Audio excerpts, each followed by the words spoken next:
Sementara itu, pemirsa Koalisi Indonesia Maju belum melakukan rapat bersama usai pembacaan putusan Mahkamah Konstitusi soal perubahan syarat pendaftaran Capres dan Cawapres untuk Pilpres 2024.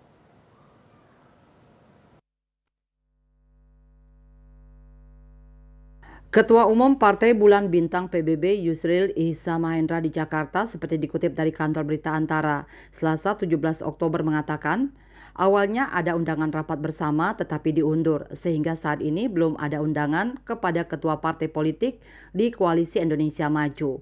Dia mengatakan pihaknya masih menunggu jadwal pertemuan Ketua Umum Parpol Koalisi Indonesia Maju (KIM) untuk membahas bakal calon pendamping Prabowo Subianto dalam pemilu 2024. Menurut Yusril, rapat bersama Ketua Umum Parpol KIM untuk mencari bakal calon wakil presiden cawapres baru digelar satu kali. Rapat bersama Ketua Umum Parpol KIM untuk mencari bakal calon wakil presiden cawapres baru digelar satu kali.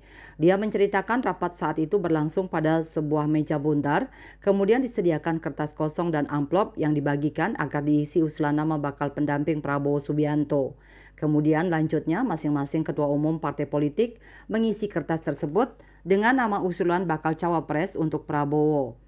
Kertas itu lalu dimasukkan ke dalam amplop dan dikumpulkan oleh Prabowo.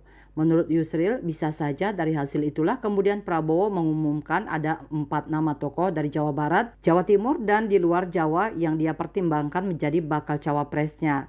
Usai putusan MK, Yusril akan mengemukakan pandangannya terkait putusan tersebut di hadapan Ketua Umum Partai Koalisi Indonesia Maju. Jika koalisi memutuskan untuk menjatuhkan pilihan kepada Gibran Rakabuming Raka, maka Yusril akan tetap mendukung koalisi tersebut. KMB Bali Pos melaporkan.